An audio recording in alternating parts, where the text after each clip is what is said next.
أعوذ بالله من الشيطان الرجيم بسم الله الرحمن الرحيم السلام عليكم ورحمة الله وبركاته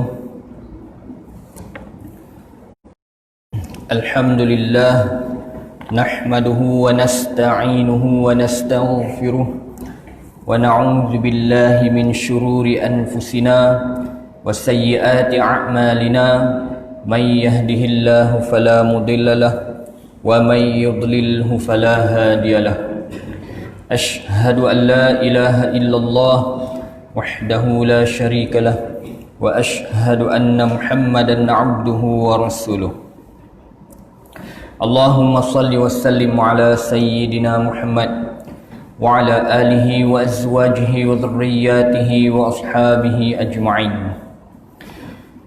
سبحانك لا علم لنا إلا ما علمتنا إنك أنت العليم الحكيم رب اشرح لي صدري ويسر لي أمري واحلل عقدة من لساني يفقه قولي أما بعد Alhamdulillah, bersyukur kita kepada Allah Subhanahu wa ta'ala kerana dengan limpah kurnianya dapat sama-sama kita menunaikan solat fardu maghrib secara berjemaah dan seterusnya kita duduk di dalam majlis ilmu yang mana satu majlis yang amat disukai dan dituntut oleh Allah Subhanahu wa ta'ala dan disukai oleh para malaikat dan Nabi Muhammad sallallahu alaihi wasallam.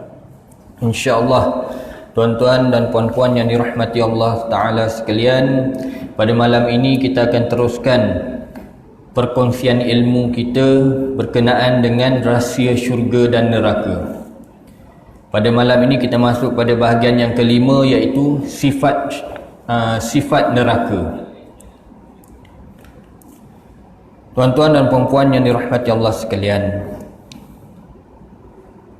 ketahuilah, neraka bukanlah suatu imajinasi manusia. Kewujudannya amat jelas seperti yang telah disebutkan di dalam kitab Allah, yakni Al-Quran, dan telah diterangkan secara terperinci bahawa manusia wajib percaya dan yakin kewujudannya. Untuk mendapatkan gambaran yang jelas, di bawah ini akan dijelaskan secara terperinci dengan mengambil petunjuk dari Al-Quran dan hadis. Baik. Kewujudan neraka ni jangan kita meragui. Apabila kita ragu tentang kewujudan syurga ataupun neraka, maka hal ini akan boleh merosakkan akidah kita. Apabila rosaknya akidah kita, maka akan menjadi cacatlah segala amal kebajikan yang kita buat. Sebab ini perkara yang wajib diyakini. Kalau kita tak yakin betul ke ada neraka ni, rosak akidah, boleh menjejaskan iman kita. Ada ulama dia terus mentafsirkan apabila perkara yang diwajibkan itu diragui, maka hukumnya kufur. Jadi tuan-tuan dan puan-puan yang dirahmati Allah sekalian, kita pun dah banyak belajar. Jadi perkara ini jangan kita melayan bisikan-bisikan syaitan, supaya agar kita terpedaya dengan bisikan dia sampai akhirnya ilmu yang kita pelajari itu tidak lagi menjadi petunjuk pada hati kita. Na'udzubillah min zalik. Lagi banyak dibelajar, akhirnya lama-lama dia jadi songsang. Mana ada Nak tahu ada tak ada, kena mati dulu. Walaupun kita cakap macam tu, jaga-jaga. Kita cakap berseloroh, berjenaka, bergurau, tapi harus waspada. Dalam gurauan itu boleh mengakibatkan kita telah jatuh kafir.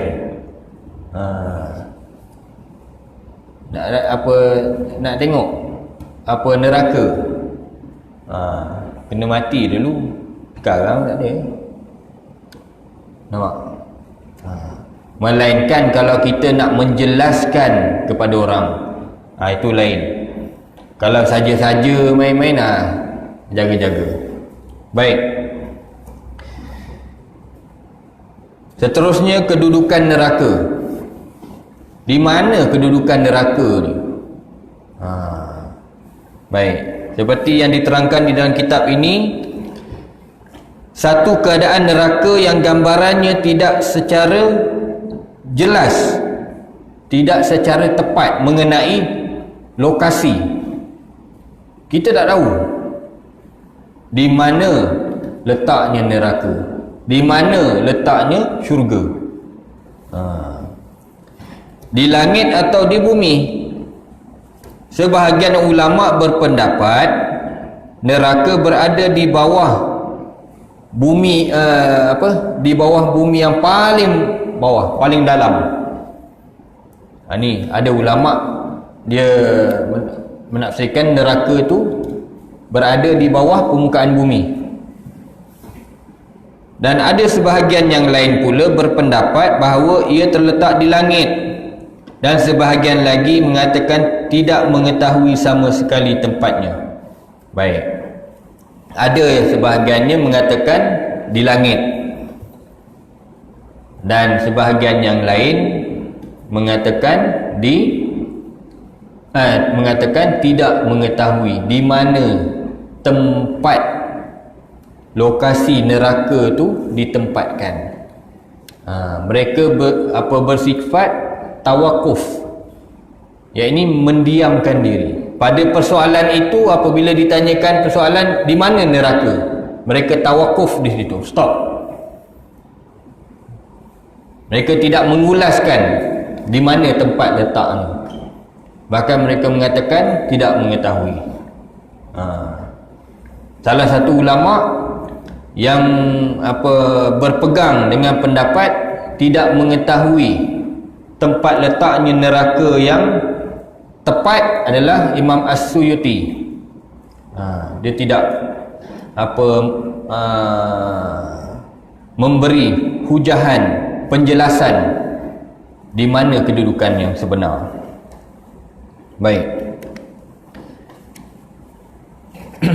Sama juga kita, kalau kita tak tahu satu perkara, tidak berkenaan dengan syurga neraka lah,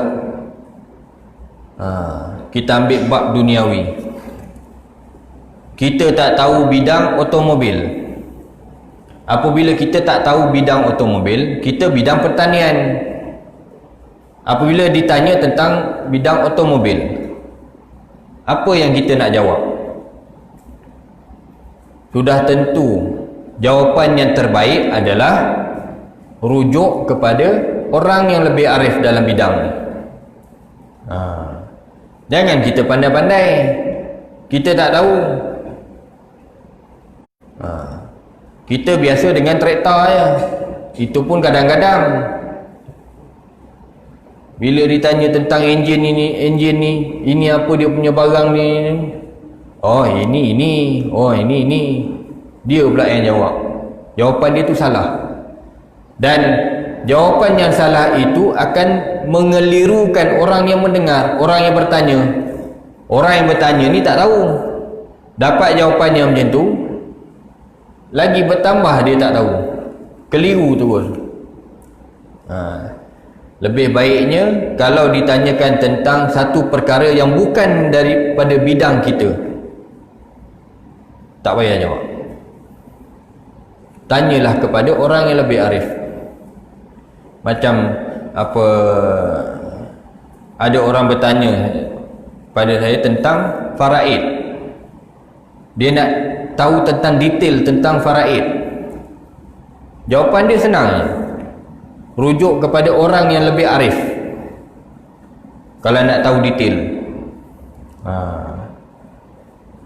Senang jawapan macam tu, supaya jawapan yang kita bagi ni tak kelirukan dia.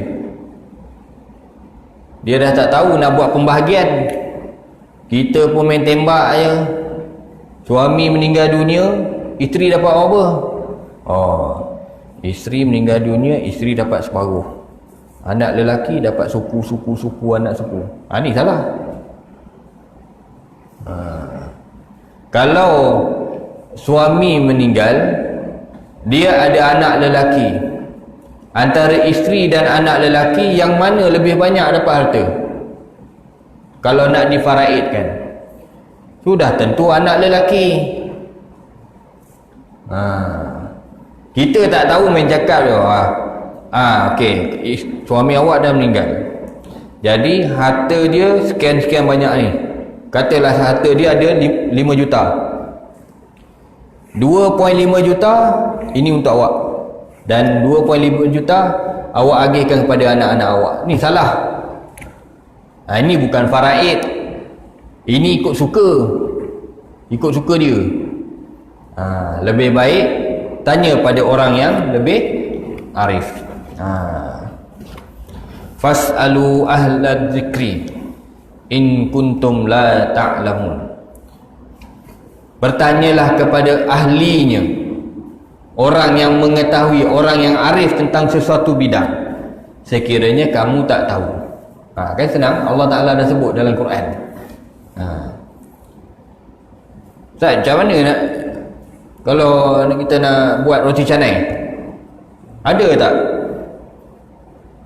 tak ilmu ataupun dalil yang mengatakan apa kita kena belajar buat roti canai? Ada.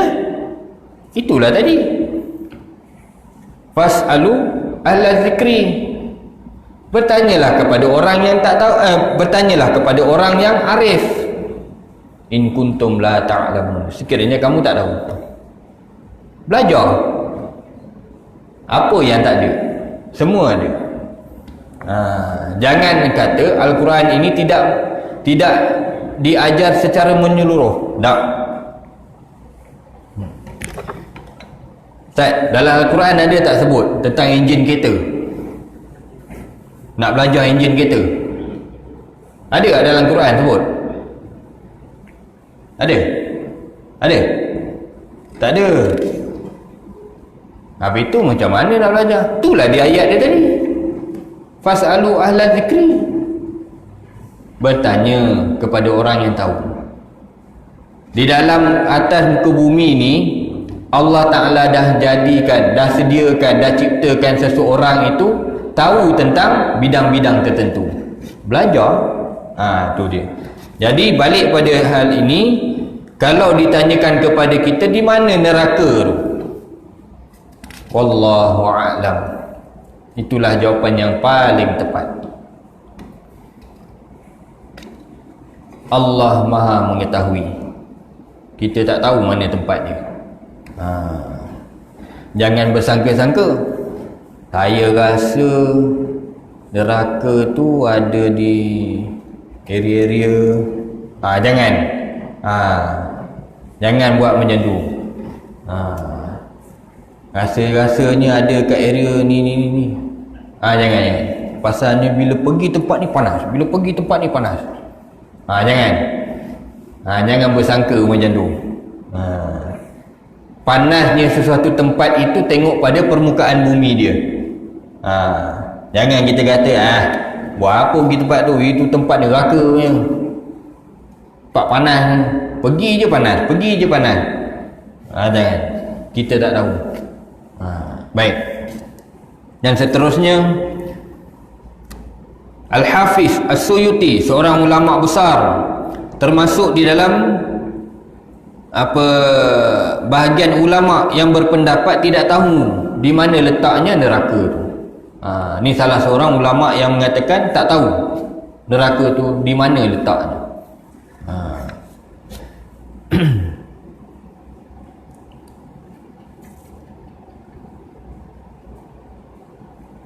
Dia memfatwakan bahawa sebaiknya kita mendiamkan diri mengenai kedudukan neraka.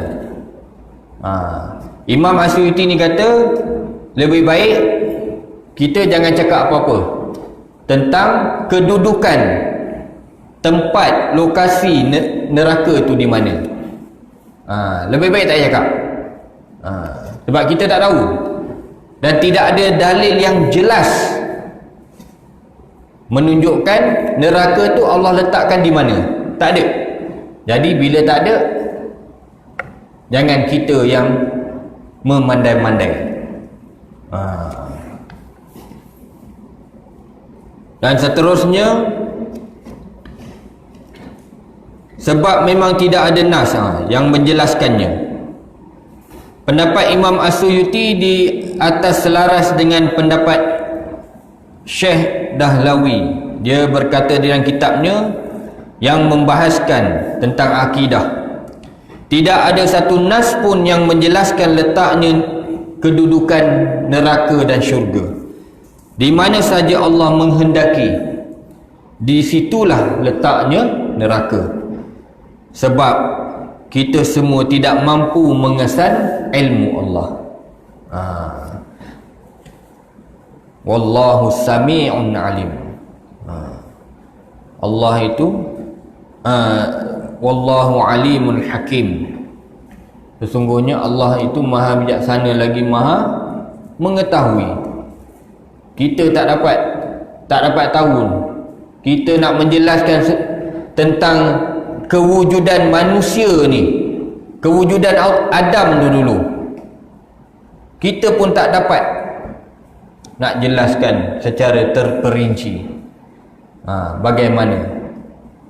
Kita pun tak boleh nak menjelaskan, mendalami, memperhalusi tentang kewujudan Nabi Isa alaihi salam yang dilahirkan di dunia ini tanpa bapa. Inilah yang menjadi satu fitnah yang ditanggung oleh ibunya Maryam,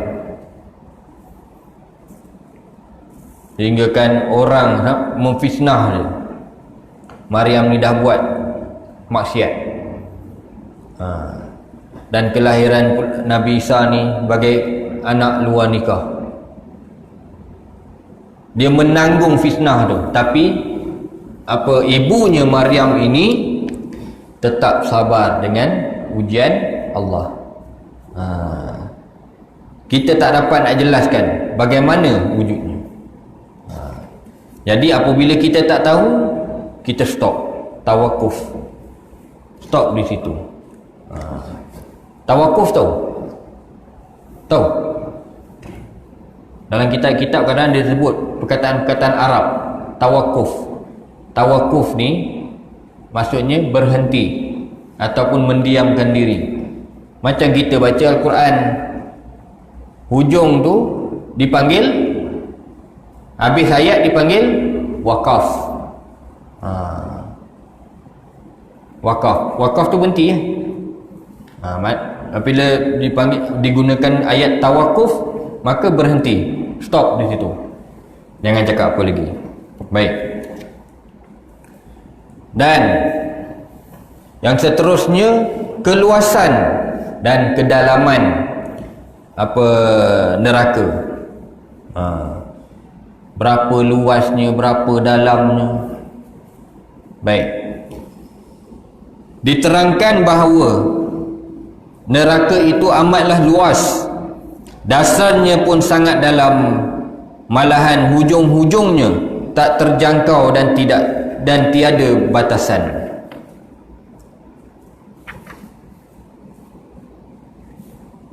Keadaan ini mengisyaratkan kepada kita bahawa orang-orang yang hendak masuk ke neraka jumlahnya tak terhitung kerana banyaknya. Neraka ni luas dia memang sangat luas. Nanti kita bagi detail sikit keluasan neraka itu. Sangat luas. Kalau ada contohlah macam air ni, botol air ni, kita isi air ni dah kurang, isi air sampai penuh dia akan melempah. Betul? Ini lazim lah. Jarang kita jumpa isi penuh air tu tak melempah. Jarang jumpa macam tu. Kalau ada pun mungkin ahli silap mata buat. Tapi diterangkan tentang neraka ni, bila dimasukkan tak pernah penuh. Boleh lagi masuk, menunjukkan luasnya neraka. Baik.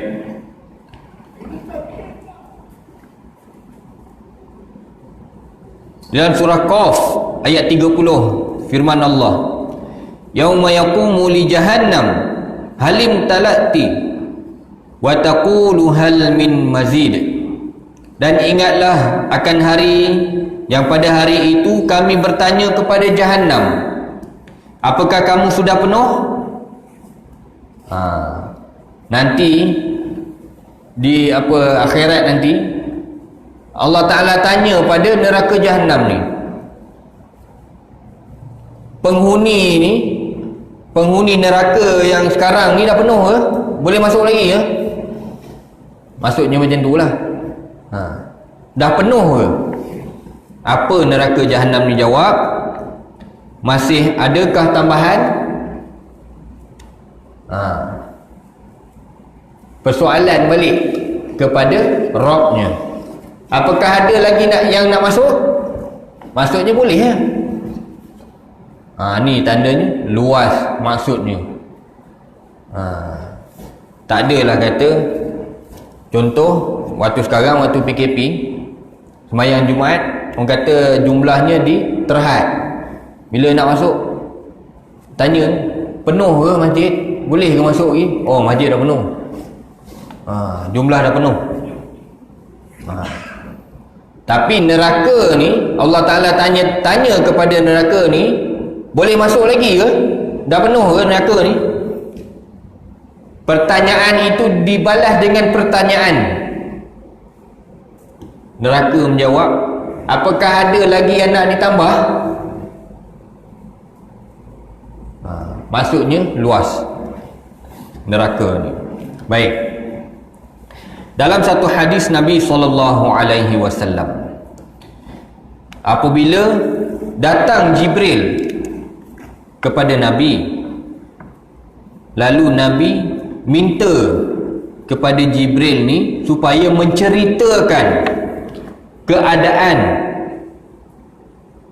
suasana neraka Jahannam. Lalu Jibril pun menceritakan, ketika Allah menjadikan Jahannam, maka dinyalakan selama 1000 tahun sehingga merah. 1000 tahun, bukan 1000 tahun dunia. Satu hari dunia bersamaan dengan 10,000 hari di dunia bersamaan dengan satu hari di akhirat. Bayangkan 10,000 tahun akhirat, berapa lama? Api itu sudah dinyalakan sampai merah. Macam orang nak buat keris lah.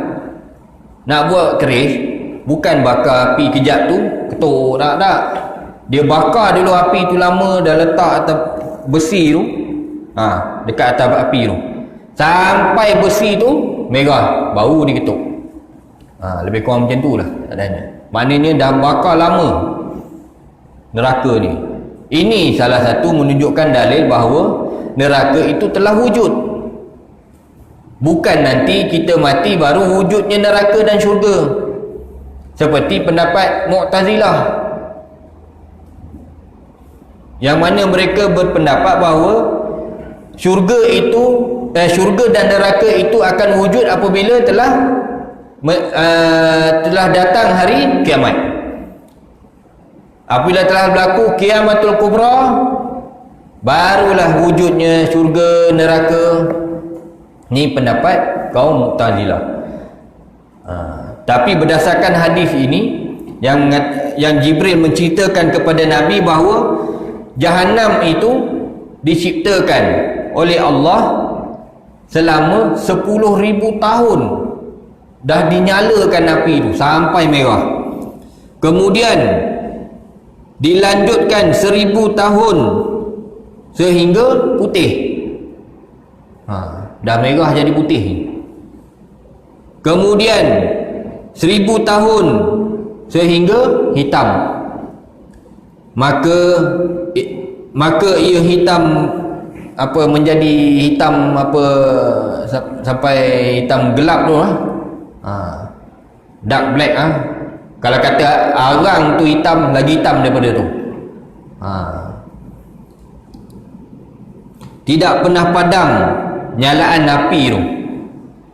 Bermulanya dicipta sampailah kiamat nanti, sampailah bila-bila api tu tidak akan padam. Bukan macam kita nak masak buka sekejap, lepas tu kan tutup balik dah.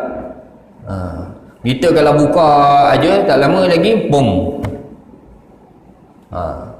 Tapi neraka Jahannam ni Allah Ta'ala cipta bermula dari ciptaannya sampai kekal selamanya. Api itu tak pernah padam.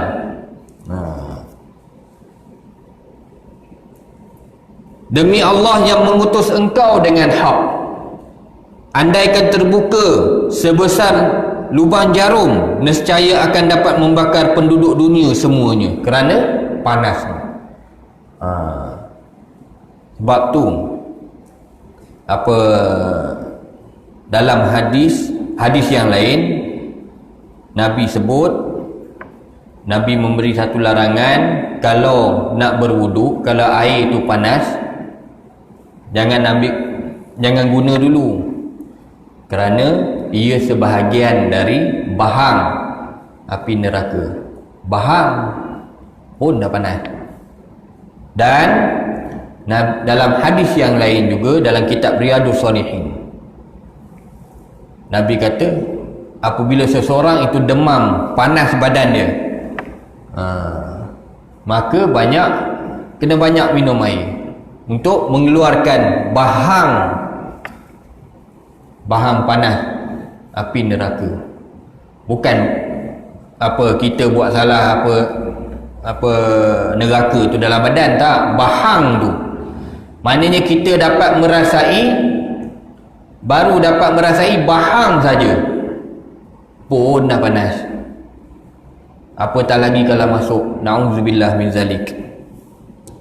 Baik, demi Allah yang mengutus engkau dengan hak, andaikan satu baju ahli neraka itu digantung di antara langit dan bumi, nescaya akan mati penduduk bumi kerana panas. Baik, penghuni neraka ni baju dia diciptakan daripada api.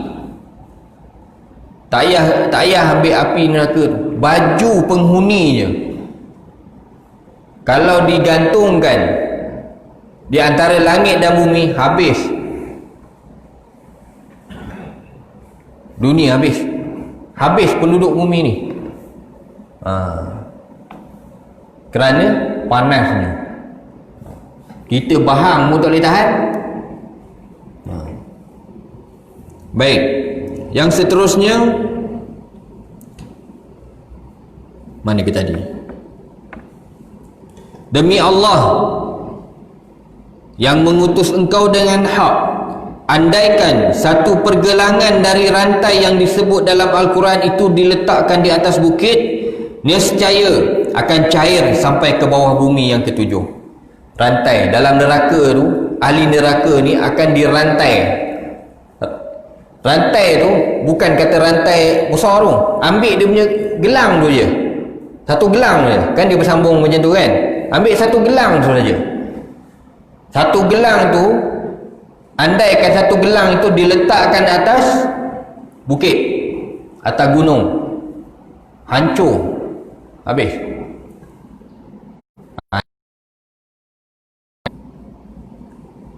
demi Allah yang mengutus engkau dengan hak, andaikan seorang itu di hujung barat terseksa, nescaya akan terbakar orang-orang yang berada di timur. Orang barat terseksa kerana bahang neraka ni, api neraka ni, tapi yang terbakar siapa? Ni yang belah timur ni. Nampak? Ini nak menunjukkan bahawa neraka itu sifatnya panas. Panasnya macam mana dah diceritakan. Kita kalau kata bakar api tu, lighter ke ataupun dapur ke, letak jari kat situ, nak tunggu jari tu melecur, makan masa juga. Betul tak? Betul? Kalau tak percaya balik cuba. Makan masa juga nak tunggu jari tu melecur. Tak payahlah ambil jari, ambil lilin cukup. Bakar lilin, kan biasa kita bakar lilin, lepas tu kita titikkan tu. Nak menunggu titik dibakar tu, lama juga. Tap, baru letak tu. Tapi neraka tu, api tu, kalau kena pada tu, habis, hancur. Baik tu dalam kisah yang lain Nabi sebut seringan-ringan seksaan neraka itu adalah kepada bapa saudara Nabi,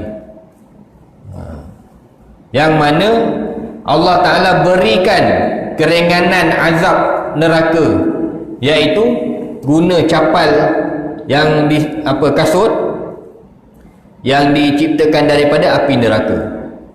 Bila dia sarung je, boom, melegak sampai ke kepala, hancur.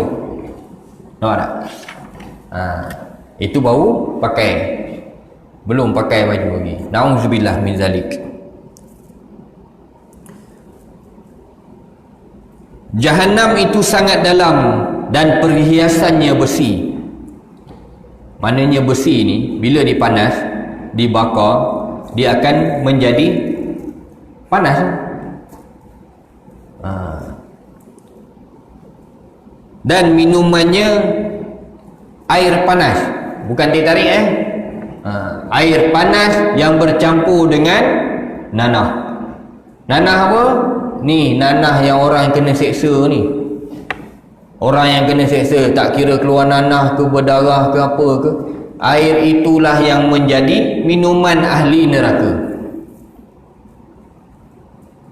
Kita nak minum? Tak, kita dunia kita tak mau. Tapi ahli syurga tidak ada pilihan lain. Dahaga, no, minum. Na'udzubillah min zalik. Dan pakaiannya potongan-potongan api, daripada cebisan-cebisan api neraka tu dibuat jadi baju. Api neraka itu ada 7 pintu. Tiap-tiap pintu ada bahagian-bahagiannya yang tertentu dari orang lelaki dan perempuan. Baik. Di sini dalam ni disebutkan dalam neraka Jahannam tu ada 7 pintu. Nanti kita detailkan sikit lagi. Apabila Nabi dengar keadaan neraka Jahannam ini yang begitu dahsyat, maka Nabi pun rebah pensan. Nabi rebah pensan. Nabi seorang yang maksum, yang Allah Ta'ala tidak akan masukkan ke dalam neraka. Tetapi bila dengar tentang cerita tentang keadaan neraka ni, Nabi rebah pensan. Kita dengar neraka, relax lagi. Kita relax lagi, tak ada apa masalah. InsyaAllah. Nabi dengar keadaan ciptaan neraka Jahannam tu, pingsan. Maknanya kita lebih hebat lah daripada Nabi. Sebab kita tak pingsan. Sebab bila ceritakan tentang kewujudan ni, tak ada seorang pun saya nampak yang pingsan. Semua relax. Baik. Maka Jibril ni angkat Nabi, letakkan kepala Nabi di atas pahanya sehinggalah Nabi sedar. Lalu Nabi bersabda, bila dah sedar tu Nabi bagi tahu pada Jibril, ya Jibril, sungguh besar kerisauanku dan sangat sedihku. Apakah ada seorang dari umatku yang akan masuk ke dalam neraka Jawab Jibril, ya, iaitu orang yang berdosa besar dari umatmu. Moga-moga kita terhindar dari melakukan dosa-dosa besar, dosa-dosa kecil, apatah lagi kita terhindar daripada dimasukkan ke dalam neraka. InsyaAllah, amin. Kita sama-sama doakan jauhkan daripada siksaan kubur dan siksaan neraka. Kemudian Nabi SAW menangis. Maka begitu juga Jibril. Nabi dengar macam tu, Nabi nangis sebab Nabi sayangkan umatnya. Kita sayangkan Nabi tak? Ni sempena nak sampai ni Maulidur Rasul, kelahiran, menyambut tarikh kelahiran junjungan besar Nabi Muhammad sallallahu alaihi wasallam. Kita sayang tak kat Nabi? Sayang? Tak nampak pun seorang yang menangis. Semua relax ya. Termasuk yang bercakap ni. Relax. Nabi sayangkan umatnya walaupun Nabi tak pernah tengok kita. Nabi tetap sayang. Nabi seboleh-boleh, dalam satu riwayat Imam Ahmad, yang mana Nabi SAW menyediakan syafaat kepada orang-orang yang melakukan umat Nabi yang umat Islam ni, umat Nabi ni yang melakukan dosa besar. Nampak tak? Nabi sudah sediakan syafaat, nak bagi syafaat kepada orang umat Nabi yang melakukan dosa besar. Tak sayang lagi ke Nabi kat kita? Terlebih sayang. Kita tak dapat nak balas sayang Nabi. Sekurang-kurangnya kita zahirkan sayang Nabi, sayang kita kepada Nabi SAW itu dengan perbanyakkan selawat. Perbanyakkan selawat. Tak dapat kita nak ikut sunnah, tapi banyakkan selawat. InsyaAllah dekatlah kita dengan syafaat baginda Rasulullah SAW. InsyaAllah, amin. Baik, saya nak terangkan satu detail sikit. Dalam satu hadis kursi, Allah Ta'ala berfirman, bagaimana kamu masih boleh melakukan maksiat sedangkan kamu tak dapat bertahan dengan panasnya terik matahariku. Kita boleh tahan tak dengan matahari terik ni? Tak tahan. Sampai kadang-kala bila sampai tahap 36 darjah Celsius, ada orang yang tak tahan, kena stroke apa? Tak tahan, panas, terik. Ini Allah Ta'ala firman dalam hadis kursi. Bagaimana kamu boleh melakukan maksiat walhal matahari, bahang matahari pun kamu tak boleh tahan? Macam mana nak menanggung azabnya neraka? Yang panasnya tadi kita dah tahu dah. Tahukah kamu bahawa neraka Jahannamku itu, yang pertama, neraka Jahannam mempunyai 7 tingkat. Kita ambil tahu je, jangan kita bayangkan tingkat macam ni ke macam ni. Jangan. Kita ambil tahu neraka Jahannam itu ada 7 tingkat. Setiap tingkat mempunyai 70 daerah. Besar tak besar? Perak ni berapa daerah? Ayub tak tahu? Siapa yang tahu? Perak? Ya? Berapa daerah dalam Perak ni? Tak tahu juga? Okeylah, tak tahulah. Tapi banyaklah. Banyak kan? Apa Teluk Intannya, Perak Tengahnya, Manjungnya, apa Taiping, Larut Selama, apa semua tu. Ni satu pintu tu, satu tingkat itu ada, dalam satu tingkat tu ada 70,000 daerah. Kiralah luasnya macam mana. Baru satu tingkat. Kalau 7 tingkat dah ada berapa? Saya matematik fail. 70,000. Betul? Mana 70,000? 7 kali 7 berapa? Banyak kan? Banyaklah. Saya fail, saya gagal. Yang saya tahu 1 tambah 1 je. Baik. Setiap daerah mempunyai 70,000 kampung. Kita ambil Perak Tengah je. Berapa kampung ada? Ada sampai 1,000 kampung? Tak kan? Tak sampai tak? Perak Tengah ada sampai 1,000 kampung? Tak sampai kot. Ratus mungkin ada. Ini neraka Jahannam ini, dalam satu daerah tu ada 70,000 kampung. Setiap kampung mempunyai 70,000 rumah.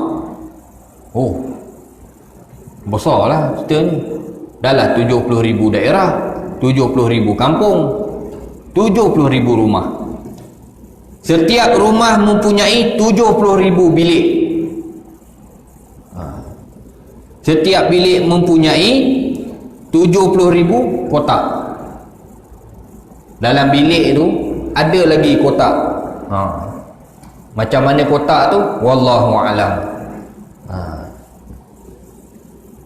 Setiap kotak mempunyai 70,000 batang pokok zakum. Kita ambil lah contoh, kita tanam pisang, 70,000 batang pisang. Bagaimana luasnya? Ini pokok zakum, kita tak tahu besar mana. Di bawah setiap pokok zakum mempunyai 70,000 ekor ular. Dan di dalam setiap ular mempunyai ular yang dan setiap ular panjangnya 70 hasta, mengandungi lautan racun yang hitam pekat.